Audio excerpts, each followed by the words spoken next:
Hello बच्चों, कैसे हैं आप सभी। उम्मीद करती हूँ आप सभी बहुत अच्छे से होंगे। कक्षा की शुरुआत करते हैं। पाठ है हमारा कमला। जीवन कौशल। जीव जंतुओं से प्रेम, श्रद्धा, मानवता के दृष्टिकोण का विकास करना, नैतिक मूल्य, उदारता, अन्याय के विरुद्ध और मानव चेतना को जागृत करना। सर्दियों के दिन थे। सूर्यदेव ने क्षितिज की गोद से बाहर झांका तो ठंड में सिकुड़ने सभी प्राणियों ने राहत महसूस की। गांव भर में सुबह की चहल पहल के दर्शन होने लगे। सभी किसान अपने अपने रोजमर्रा के कार्यों में जुट गए। राम रतन के आंगन में बने छप्पर में से उसकी गाय और उसके बछड़े के रंभावने की आवाजें आने लगी। राम रतन छप्पर में गया तो गाय और उसका बछड़ा अपने अपने खूंटों पर चक्कर काटने लगे। राम रतन ने गाय को पुचकारते हुए कहा, कमला रानी, परेशान मत हो। मुझे पता है कि तेरा बछड़ा भूखा है, अभी खोलता हूँ उसे। यह कहकर राम रतन ने बछड़े को खोल दिया। बछड़ा दौड़ता हुआ अपनी माता के पास गया और उसके थनों को मुंह में लेकर गट गट करके दूध पीने लगे। बछड़े की भूख शांत होने के बाद राम रतन ने गाय का दूध दूह लिया। कमला ने बाल्टी भर दूध दिया। राम रतन कमला को बहुत अधिक प्यार करता था। वही उसके परिवार की पालनहार थी। उसके दूध की ही ताकत से राम रतन, उसकी पत्नी और बच्चे अपने खेतों में मेहनत कर पसीना बहाते थकते नहीं थे। उसकी पत्नी भानुमति, बेटी राधा तथा उसका बेटा दीपक सभी कमला और उसके बछड़े को अपने परिवार का हिस्सा मानते थे। वे उन्हें परिवार के सदस्यों की तरह ही प्रेम करते थे, उनकी पूरी देखभाल करते और उनके साथ खेलते थे। एक दिन सुबह सुबह जब राम रतन गाय का दूध दुहने के बाद छप्पर से बाहर आया तो उसी समय गांव के बनिए बनारसी तथा उसके मुंशी ने घर में प्रवेश किया। राम रतन के हाथ में दूध से भरी बाल्टी देखकर बनारसी के हृदय पर ईर्ष्या की बिजली टूट पड़ी। उसने मन ही मन सोचा, एक गरीब किसान के घर में इतना उत्तम पशु कि वह बाल्टी भर दूध देता है। ऐसे पशु के दर्शन अवश्य करने चाहिए। राम रतन ने आंगन में चारपाई बिछाई और बनारसी तथा उसके मुंशी को उस पर बैठने के लिए कहा और दूध की बाल्टी रखने के लिए घर के अंदर चला गया। राम रतन उसके पास लौटा तो बनारसी ने उसकी ओर देखते हुए कहा, भाई राम रतन, तुम पर हमारा कर्ज दिन प्रतिदिन बढ़ता जा रहा है। तुम हो कि सूद तक नहीं दे रहे हो। आखिर तुम्हारे मन में क्या है। राम रतन चारपाई के पास जमीन पर उकड़ू बैठते हुए बोला, सेठ जी, इस बार मेरी फसल और सालों से अच्छी बन पड़ी है। भगवान ने चाहा तो मैं आपकी पाई पाई चुकता कर दूंगा। बस फसल पकने का थोड़ा सा समय और दे दो। हमने सुना है कि तुम्हारी गाय अच्छा दूध देती है और बहुत अधिक सुंदर और भोली भी है। क्या यह सच है। बनारसी ने बात को बदल कर कहा, हाँ सेठ जी, आपने सच सुना है। मेरी कमला सचमुच लाखों में एक है। वह गाय नहीं बल्कि मेरे परिवार के सदस्य है और आपकी आंखों का, सबकी आंखों का नूर है।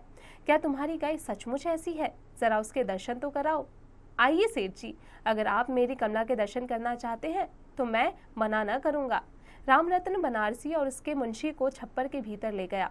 कमला राम रतन को देखकर रंभाने लगी, परंतु जैसे ही उसने बनारसी और उसके मुंशी की उपस्थिति का एहसास हुआ, किसी अनजाने भय से ग्रस्त हो गई और चक्कर काटते हुए गुर्राने लगी। बनारसी और उसका मुंशी कमला को देखकर हैरत में पड़ गए। सचमुच कमला के मुकाबले की गांव में और कोई गाय न थी। बनारसी ने छप्पर से बाहर निकलते हुए राम रतन से पूछा, राम रतन, तुम्हारी गाय प्रत्येक वक्त कितना दूध देती है? प्रत्येक वक्त बाल्टी भर देती है सेठ जी, एक वक्त में एक बाल्टी। बनारसी की जुबान बीच में ही अटक गई। उसने अपने मुंशी को एक और बुलाया और दबी जुबान में कहा, मुंशी जी, गाय वास्तव में लाखों में एक है। ऐसी गाय किसी गरीब किसान के झोपड़े में शोभा नहीं देती। इसे तो हमारी गौशाला में होना चाहिए। मुंशी बनारस के मन की बात समझ गए। वह तुरंत रामरत्न के पास आया और बोला, सुनो रामरत्न, तुम्हारी गाय सेठ जी के मन को भा गई है। वे इसे खरीदना चाहते हैं। अगर तुम मान जाओ तो मैं तुम्हें इसके इच्छे दाम दिला दूंगा। मुंशी के मुंह से अब सुनकर रामरत्न के हृदय पर पहाड़ टूट पड़ा। वह हाथ जोड़कर खड़ा हो गया और बोला, मुंशी जी, कमला को गाय मत कहिए। यह तो मेरी बेटी राधा जैसी है। हमने इसे अपनी औलाद की तरह पाला है। इसे बेचकर नरक के भागी नहीं बनना चाहते। इतने में बनारसी भी वहां आ गए। उसने उन दोनों की बातचीत को पूरी तरह ताड़ लिया। वह कठोर शब्दों में कहने लगा, बेच नहीं सकते? भला क्यों नहीं बेच सकते? इसे तो बेचना पड़ेगा। अगर तुम ऐसा नहीं करते तो मैं मेरा पूरा कर्ज सूद सहित आधा ही चुकता कर दो, समझे? बनारसी जैसे गांव के धनी और शक्तिशाली व्यक्ति का ऐसा क्रोधपूर्ण रूप देकर रतन की नस नस में भय दौड़ने लगा। वह स्वयं को किसी असहाय पक्षी या किसी निर्दयी बाज के पंजों में जकड़ा महसूस करने लगा। वह गिड़गिड़ाते हुए बनारसी के पैरों में पड़ गया और अपनी कमला को बचाने के लिए मिन्नतें करने लगा, किंतु लालच में अंधे बनारसी को उस पर जरा भी दया नहीं आई। उसके लिए तो कमला केवल एक ऐसा पशु था जो उसे अच्छा लाभ दे सकता था। वह मनुष्य तथा पशुओं के अटूट पारस्परिक प्रेम के बारे में सोचने के काबिल न था, इसलिए अपनी जिद पर अड़ा रहा। उसने एक क्षण के लिए भी नहीं सोचा कि कमला के बिना रामरत्न, उसकी पत्नी और बच्चों के हृदय पर क्या गुजरेगी। जब बनारसी किसी तरह से ना माना तो रामरत्न को विवश होकर उसे कमला को सौंपने का फैसला करना पड़ा। बनारसी और उसका मुंशी दोनों रामरत्न के इस फैसले से बहुत खुश थे। मुंशी ने रामरत्न और उसकी पत्नी के सामने बही खोलकर उसके कर्ज की पूरी रकम पर कलम फिरा दी और बोला, सेठ जी ने तुम्हारी कमला के बदले में तुम्हारा कर्ज सूद सहित चुका दिया। आज से तुम कर्ज मुक्त हुए। उसके बाद रामरत्न और उसकी पत्नी ने अपनी कमला को उसके बछड़े सहित बनारसी और उसके मुंशी के साथ अपनी आंखों से आंसू बहाते हुए विदा कर दिया। उसकी बेटी राधा और बेटा दीपक दूर खड़े बिलख बिलख कर रोते रहे।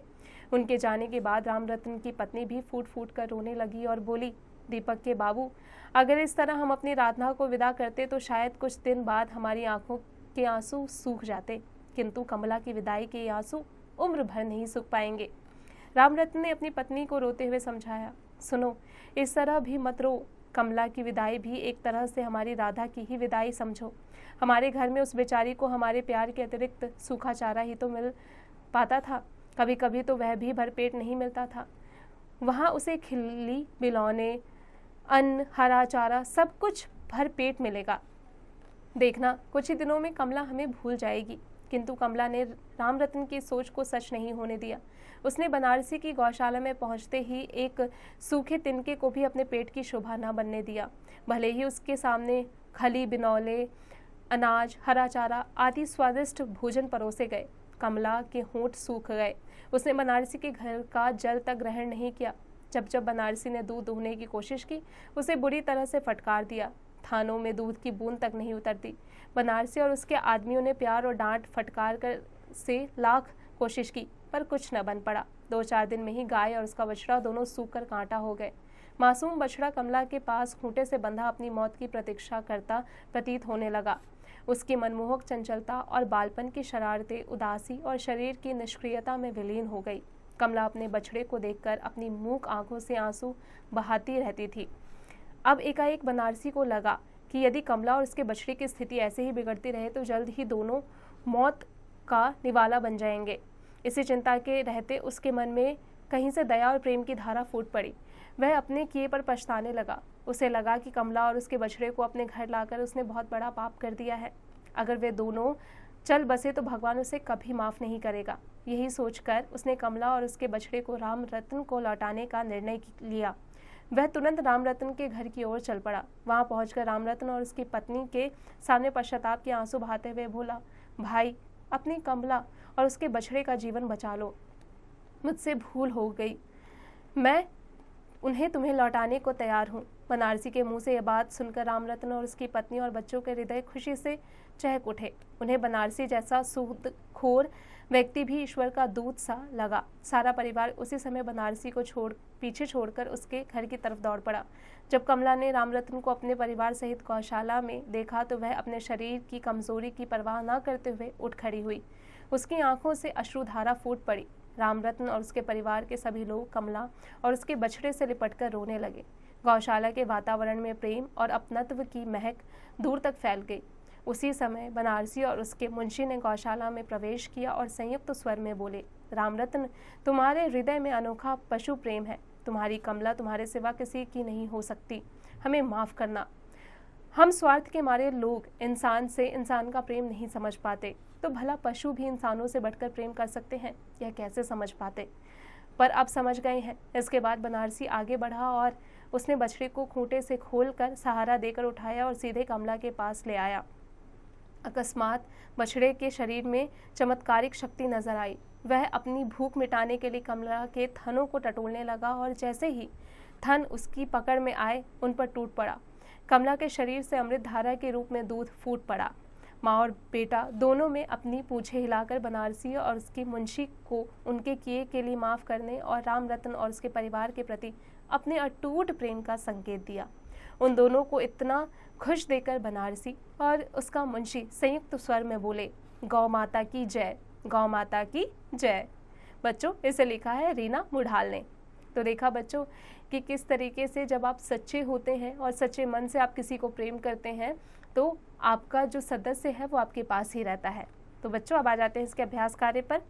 उम्मीद है कक्षा में पढ़ाई गई हर एक बात आप अच्छे से समझ गए होंगे, आपको पाठ अच्छे से समझ में आ गया होगा। अब इसका अभ्यास कार्य आप स्वयं कीजिएगा।